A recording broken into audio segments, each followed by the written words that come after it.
gonna do it? Come on. Come on.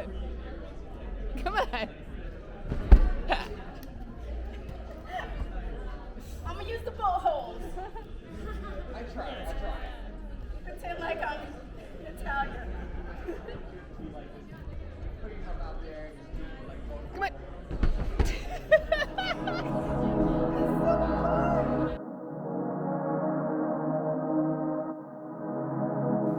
What up? It's your girl Tiff B First, and I want to talk to you about one of my favorite things, and that is climbing comps. Now, around this time of year, in the spring, you may notice the gyms start to have climbing competitions. They typically refer to them as citizen competitions or community competitions, but they will always have something where it's, beginner friendly. And if you really dig comps, you may notice that the international comp season has started, and if you really love comps, you will know that this is an Olympic year and climbing will be in the games, and it will be only the second time that you are able to watch climbing in the games. And I'm really excited this year because they finally separated out speed. No shade to the youngins, but I just don't get it, and I have no interest. So I really am looking forward to just seeing bouldering and lead at the Olympics. I am hoping, fingers crossed, to at least be in France during the Olympics.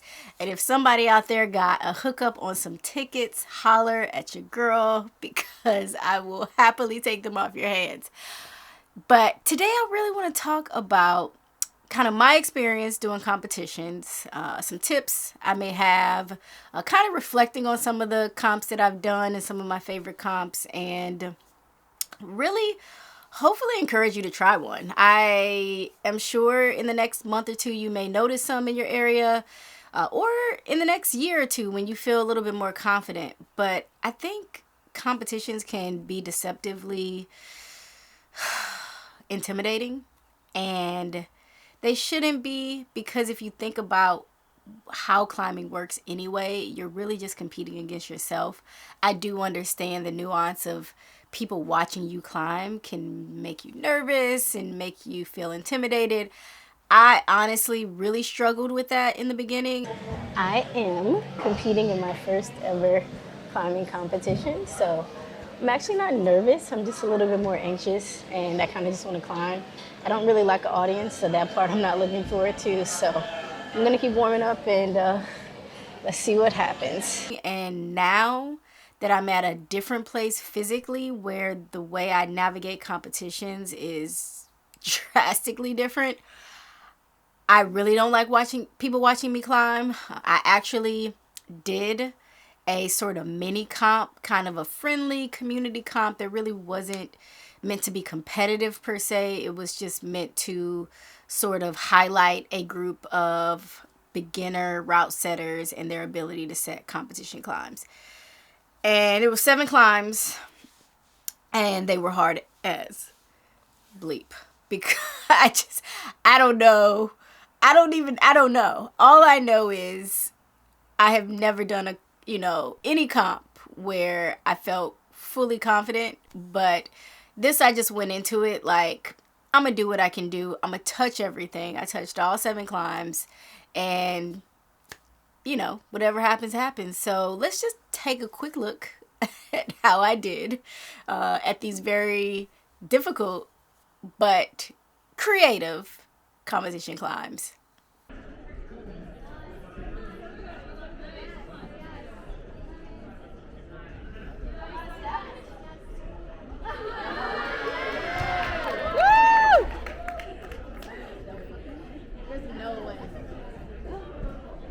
There's no way. I'm gonna do it just like Addie did. You got it!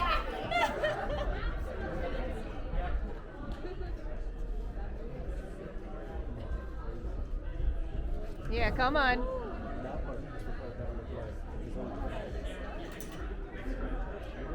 Come on, Tip.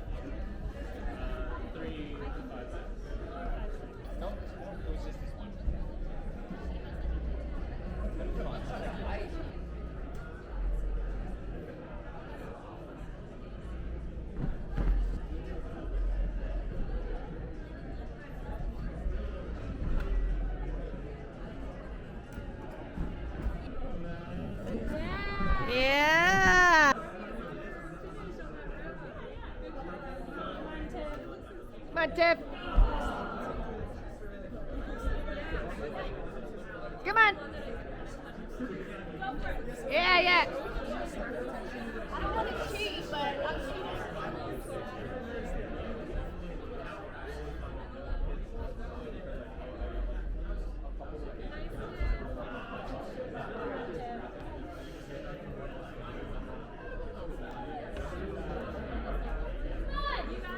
Nice.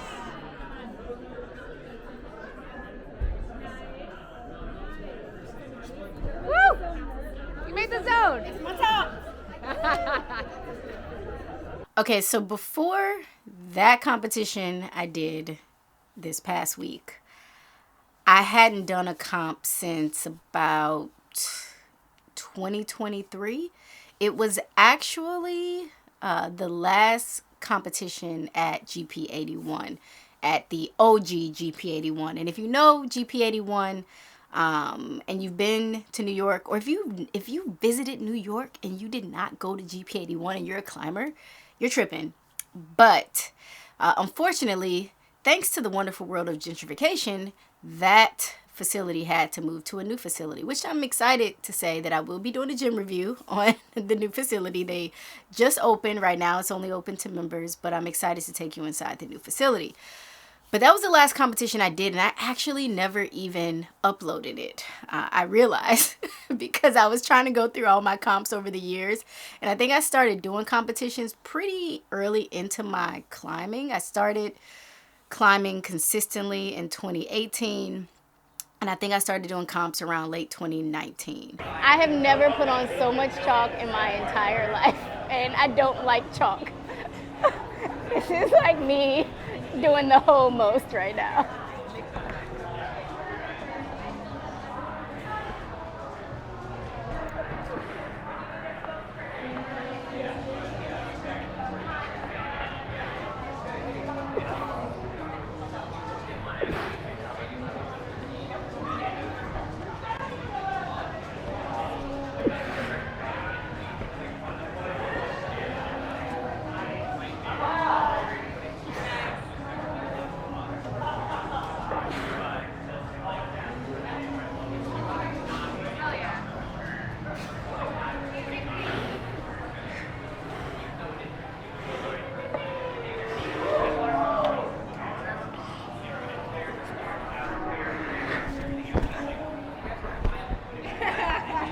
Oh, God. It wasn't hard. Twice as much work she was down climbing. Huh? Twice as much work she was down climbing too. I know. I should get extra points for down climbing. If they're not going to have down climb jugs go to the bottom, I should get extra points. So if you want to see that video, let me know. Fine, I'll edit it. It's over a year old, but I'm happy to sit down and cut it and show you. The climbs were actually really cool. So, but that's standard GP81 route setting. Just to give you a little bit of insight, because again, this is really a video for beginner boulderers and people who are really hesitant to try competition climbing. I'm here to tell you it is actually way more fun and a challenge, and it's very different from just going in the gym and projecting or trying out climbs. And so I do encourage everybody to at least try it one time, especially if you already have a gym membership and the fee is reduced for members. You should at least try it one time.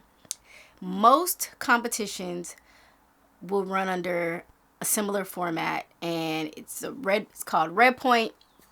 And what that typically means is you get a specific amount of time to climb a whole bunch of routes, but they're only really going to count the most valued or the top value, whether it's the top 3 boulders that you were able to send or the top 5 boulders you were able to send. Now, there actually is another format that isn't done as often that I prefer, and I actually hosted a climbing competition that did that format because I prefer, instead of just having 100 climbs at 100 different levels and trying all these different things and knowing that certain ones are really for V8 and higher climbers or some are for V4 and higher climbers, I like when you just have 10 to 15 climbs that are specifically for beginners, specifically for intermediate, advanced, and open or expert or the really cool climbers who are way too good to be climbing with me. So I love that format, and I've only ever experienced it once at the Rock Club, and that was probably, ironically, it was like COVID was just about to pop. It was like March 2020 when I did that competition. Maybe it was February, because I did another one in March that I think was even more like of a super spreader.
That competition was cool because you had the different point values. And what I like about it is, even though you only get 10 boulders, if you can't get to the top, you can still get to certain portions or cruxes of the climb that will still give you some points, versus a climb is like all or nothing. Usually in red point formats, you either send it or you don't. And sometimes the amount of attempts will affect what your score ends up being too. So I really enjoyed that I could get 10 points here or 15 points here or 25 points here or whatever. And you just have these different levels, because then, and especially now with the way I climb where I don't always go to the top, I really wish more gyms would do that format than the other format. But if you do see a red point formatted comp climb, I just want to give you a few tips to get through it. The first tip I will tell you is something that I kind of always did, mostly because I was very intimidated, but I didn't do it the last comp I did right before COVID. I didn't have anybody, but I would say bring a friend, bring someone with you. There's a couple things about comps that I personally don't like, but someone has to verify your climb and confirm that you did the climb. Now, I've been in situations where somehow, miraculously, with hundreds of people climbing, I will get off the wall and look to get somebody to sign my card, and they'd be like, "Oh, I didn't see you do it." And it's like, dude, who cares? I just told you I did it. Sign my card. Sometimes you have to get 2 signatures, which is really wild to me. I mean, it's a friendly comp. Who cares? And most people aren't sitting there lying about sending climbs. But I would just say bring a friend, A, for moral support, but B, for somebody to sign your card, because it's just easier if you can just climb together the whole time, and it's so much more fun mentally, I feel. I don't mind somebody I know staring at me, but it's strangers I don't know, and then I come down, and then I'm like, "Can you please sign my card?" It just, I can't stand it. The other tip I have is trying to figure out your level. And again, this video is for beginners, but even if you're a beginner, you may be climbing at an intermediate level, because sometimes we just take off. You know, we start climbing and it's like all of a sudden we're doing threes and fours. And I always find that V3 to V4 range to be a little bit tricky in the competition space, because when you do that intermediate level, a lot of times it's like 3 to 5, V3 to V5, and I like to win. So doing competitions where it's a bunch of V5s and I know I can't send V5s, I personally would just pick beginner.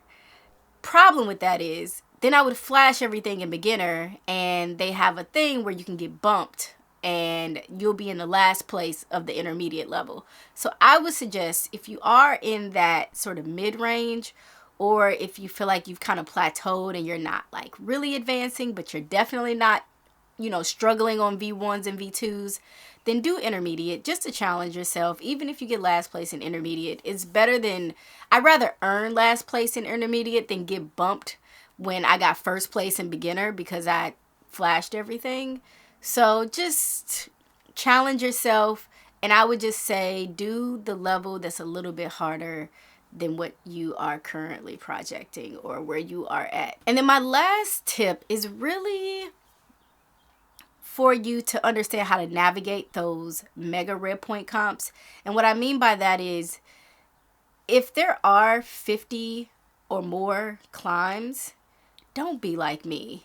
I would just, I did this mostly because I'm like, I'm not that good of a climber and I just want to have fun. But this isn't really a good strategy if you're really trying to win. I would just climb in order from easiest to hardest. Now, the problem with that is by the time I got to the harder climbs, I was too gassed out to really be able to try hard because I had just done so many climbs by the time I made it to climb 16, 17 or whatever. And really, you just want to do a few of the easier climbs if you are at that mid-range level just to get warmed up, and then figure out what climb might be your project and which one like that's going to be your max points, and really work on that. And then you can go back down towards those middle numbers. So there's a little bit of a strategy behind it. I don't know how the elite climbers do it, but for me, that's the way that it ended up working out better as I started doing more and more comps. I was like, all right, let me just warm up a little bit. And I counted the points, but I know I'm not going to actually count those climbs towards my final points. And then I started with the harder climbs for my grade. You get a lot of time, so don't feel like, oh my goodness, I have to do so much. Even though I do believe and feel that these gyms are like allowing way too many people to compete, so sometimes you do have to wait a long time to get on a climb, or if you need multiple attempts, it can be a little bit harder. That last hour is kind of like the best time to really work hard because people are kind of like wrapping up. But yeah, I would just say stagger your climbs a bit and figure that out. And then just a side tip, bring some protein, some snacks. Competitions take a lot out of you, and if you aren't really preparing your body for what a competition, because it's really just like an endurance competition, like how much can you do in this short amount of time. It's not like a traditional session of climbing. And so, I would suggest taking some pretzels or energy bars or protein shake, like every 30 or so minutes, refill your body, because it will actually just make your attempts worse and worse if you don't have anything to kind of pick you back up. So that's kind of what I can bring, and I hope this helps you. If you have questions about comps, or if there's other things you want me to talk about, let me know in the comments. There is a competition that I'm considering in the New York City area. There's a comp that I've done before, and I really, really, really enjoyed it. Not just because of the nature of it, but because there were non-climbing elements to the comp. But it is a footloose competition that Central Rock Gym hosts, and as it sounds, you don't have to use your feet, which, for me, isn't the best thing. But I like it too because they also did a bunch of off-the-wall stuff. So how long you can hold on to a box, campus competitions, just a bunch of other little things that made it really fun. And so I am thinking about it. I really don't want to spend money on competitions personally, but if you think I should do that comp, if you would like to see that comp, if you didn't see when I did it, check the video out. But if you think I should do it, put in the comments, and if I get enough like, yes, go do that comp, then I will do it. Otherwise, I don't know. Maybe I'll just observe. But I'm feeling a little unsure about comps right now. And I know that competition I just did last weekend was not a representation of my abilities. But I did do comps because I wanted to challenge myself and try hard. And my relationship to climbing is very tricky. And my try hard is not a thing I can really do efficiently or as progress in the way that I want. So I don't know. I'm just struggling with, should I be doing comps or not? So thank you so much for watching this video and listening to me geek out on comps. If you love comps as much as I do, hit that subscribe button. I will definitely consider next year doing a whole series of competition climbs, or maybe I'll just go to comps and interview people. I don't know. If that seems interesting to you, let me know. But in the meantime, between time, y'all, see you next climb.